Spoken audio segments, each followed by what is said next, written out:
क्यों भाई बाबे, खतरनाक आदमी हो। जनाब है वेख लो झूठा मुखबर है, झूठियां मुखबरियां करदा। मेरी टांगा दोवें कटियां ने, मैं चोरी नहीं कर सकता। तुमने ये बयान नहीं दिया अभी थोड़ी देर पहले कि मेरी टांगी अगर साबित होती तो मैं क्या करता। गंदम की बोरियां भी चोरी की हैं। नाली कणक बाबा जी हाथ थले कर की होया तेन हाले तो तेरियां लत्तां नहीं तो तू इंज बोलदा है। ये बाबे ने चोरियां करवाने के लिए और लोगों को भी रखा हुआ है। 40,000 ने जिन्होंने बकरियां बेची उन्होंने को लिया 40,000 लेके खा गया। मोहल्ले में सबको पता है, गांव में पता है कि बाबा ये काम करता है। हाँ जी। ये बेसिकली बहुत एक क्लेवर और बड़ा इंटेलिजेंट आदमी है, मजदूर है, कभी मांगने पे लग जाता है और दूसरा काम इसका रस्सागिरी। अच्छा, चोरों को हायर करता है, देखता है वल्नरेबल कौन सा है जो मेरी बातों में आ सकता है। इसकी कन्विंसिंग पावर बहुत अच्छी है। सिंपैथी दिखाएंगे, टांगे हैं नहीं, फौरन से जमानत मिलेगी, बाहर आएंगे, नेटवर्क दोबारा चलाएंगे।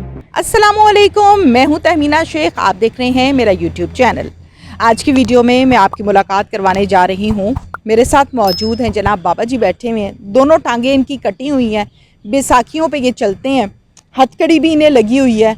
क्या कहानी है भाई, क्या माजरा है, इनसे जानते हैं। क्या नाम है बाबा जी? अकबर जी। अकबर, कितनी उम्र है? मेरी जी उम्र है 60 साल। 60 साल। क्या करते हैं? कुछ भी नहीं जी, काम होंदा है कोनी, दोवें लत्तां वड्डियां ने। कैसे टांगे कटी हैं? ये जी टांगा कटेंगे एक्सीडेंट हुआ सी। दोनों टांगे एक्सीडेंट में कट गई हैं? हाँ जी। अच्छा, और क्या करते हैं? नेटवर्क कौन सा चलाते हैं आप? कोई जी नहीं काम नहीं होंदा। मेरे को 3 बच्चियां ने, 2 बच्चे ने।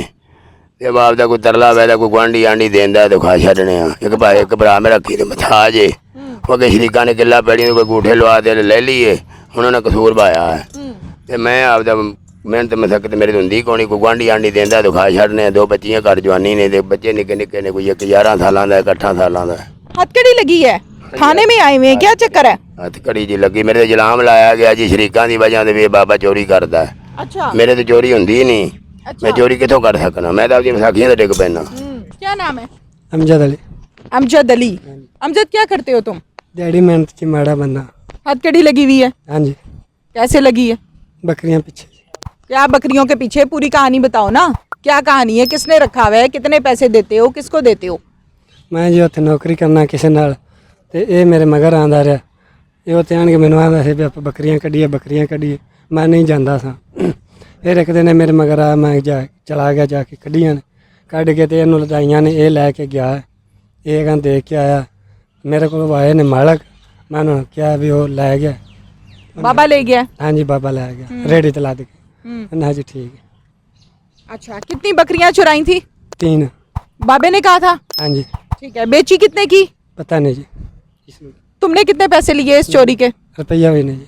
ये बाबे ने चोरियां करवाने के लिए और लोगों को भी रखा हुआ है? पता नहीं जी, मैंने नहीं पता। मेरे को तो आंदा सी तो मैं ठीक है, मैं गया। क्या कहा था आके बाबे ने? बाबे ने कहा था उत्थे बकरियां ने तो लियाणियां ने कढ़ के। ते कब से जानते हो इस बाबे को? बाबा जी शुरू दे इत्थे दा। शुरू से हो? हाँ जी। शुरू से हो तो फिर तो तुम्हें पता है ना कि बाबा क्या क्या करता है। हाँ जी, अगे बंदे ने रखे सन को पंडा कणक दियां चाउण वास्ते या कोई चोरी चकारी करन वास्ते। मैं नहीं इहदे नाल कोई गल कीती ना कराई। अच्छा, बाबे ने आगे बंदे रखे हुए हैं जिससे बाबा चोरियां करवाता है। हाँ जी। 40,000 का क्या किस्सा है?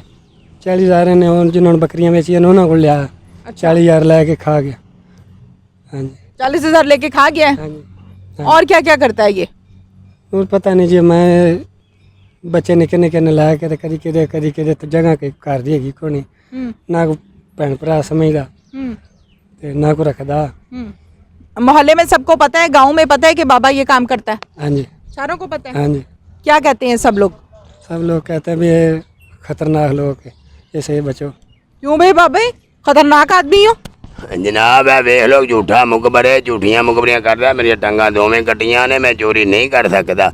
ये शरीक जिन्हें मेरी किला पैड़ी खाधी उनकी वजह इल्जाम लाए, उनके नाम भी मेरे चाचे का पुत्र है जनाब। ते वो मेरा भरा 40,000 किससे लेके खाया? नए इल्जाम 40,000 किससे खाया? कोई शय नहीं मिली। 3 बकरियां चुराई? ਇਹ ਸਹੀ ਹੈ ਲਈ ਫਿਰਦਾ ਨਾ ਮੇਰੇ ਚਾਚੇ ਦੇ ਪੁੱਤਰ ਕੋਲ। अच्छा। ਬੀਬ ਉਹਦੇ ਨਾਂ ਹੈ। 3 बकरियां चुराई? नहीं जी, मैं नहीं चला। नहीं चुराई। 40,000 नहीं खाया? जिनको बेची है SHO साहब बता रहे हैं कि तुमने बेची भी हैं, तुमने चुराई भी हैं। वो बेचने वाले कह देन मैंने जो मर्जी सजा मैं। वो तो कह रहे हैं। ਇਹ ਨਹੀਂ ਵੇਚਣ ਵਾਲਾ, ਉਹ ਹੋਰ ਭਾਈ ਅਗਾ ਬਣਾਈ ਫਿਰਦੇ ਨੇ।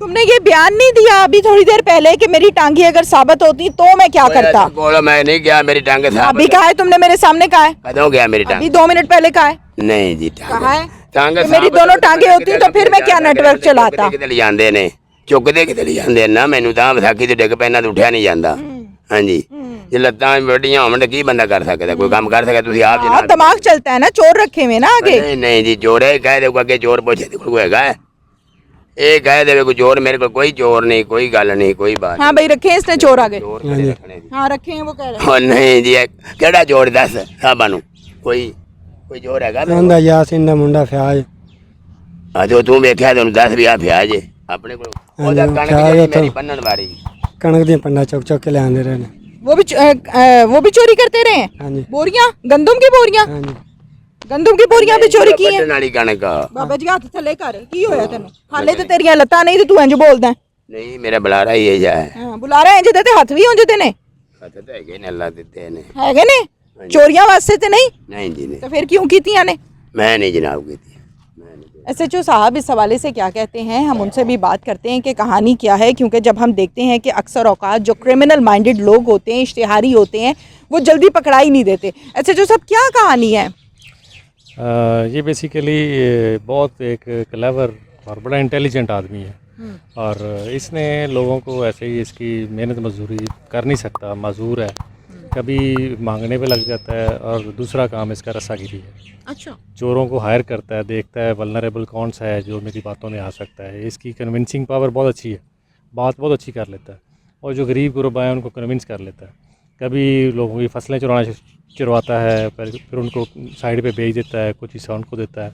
ऐसे ही ये बकरियां चोरी हुई गांव के एक बंदे की, उसने हमारे पास FIR करवा दी। हम ढूंढते रहे बकरियां, फिर जिस बंदे को इसने बकरियां मांगा मंडी में जाके बेची हैं, उस शख्स को कहीं शक पड़ा है कि शायद ये बकरियां इसने मुझे सस्ती दी हैं, तो ये 40,000 की 60,000 की इसी डील हुई, 40,000 इसने ले लिया और बाकी 20,000 अभी लेना था।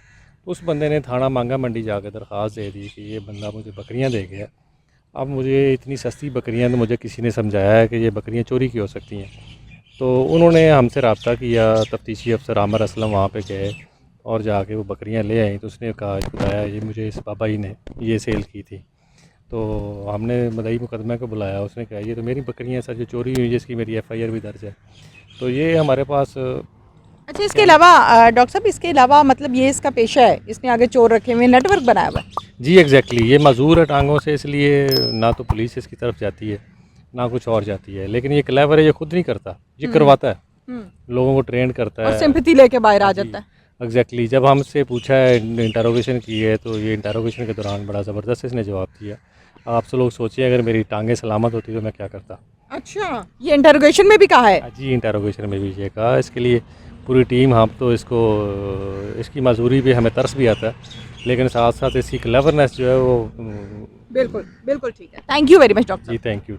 नाज़रीन, आपने देखा कि आज की कहानी में हम अक्सर औकात जब आपको चोर, डाकू, डकैत दिखाते हैं तो देखा जाता है कि बड़ी बड़ी राइफलें पकड़ी होती हैं, पिस्टल्स पकड़ी होती हैं और उसके ज़रिए से वो लोगों से चीज़ें लूट रहे होते हैं, घरों में डकैतियाँ कर रहे हैं, खुदा न खास्ता कत्ल और गारत हो रही है। लेकिन अनोखा करैक्टर है कि पकड़ी हुई हैं बैसाखियाँ और टांगे दोनों हैं नहीं, लेकिन आगे नेटवर्क रखा हुआ है जो पूरे का पूरा चलता है और बड़ा फ़ाल नेटवर्क है जो आगे चोरियां भी करता है, जो बेचता भी है। लेकिन बाबा जी इतने सियाने हैं कि बाबा जी परों पे पानी नहीं डलने देते, बाबा जी बात नहीं करने देते कि जी मेरी तो टांगे नहीं है, मैं काम कैसे कर सकता हूँ। जबकि वो लोग जो इन्होंने आगे रखे हुए हैं जिनसे ये चोरियां करवाते हैं, उसका बयान भी मैंने आपके सामने करवाया। और SHO साहब जिन्होंने इन्वेस्टिगेशन की है, उनको इन्वेस्टिगेशन के दौरान भी इस शख्स ने ये कहा है कि अगर मेरी टांगे होती तो सोचें फिर मैं क्या करता, अब मैं ये कर रहा हूँ। तो ये चीज़ें बड़ी इम्पॉर्टेंट होती हैं कि मुआशरे में हालात व वाक़यात क्या हैं। बज़ाहिर इंसान कुछ नज़र आ रहा होता है और पीछे से इंसान कुछ और होता है, जो अक्सर औकात हम देखते हैं कि डबल फेस है, डुअल फेस है जी इंसान का। तो ये भी एक वो शख्स है जिसकी बज़ाहिर तो हम देखते हैं कि हमदर्दी होती है कि टांगे नहीं है, बेचारा है, बूढ़ा है, माजूर है।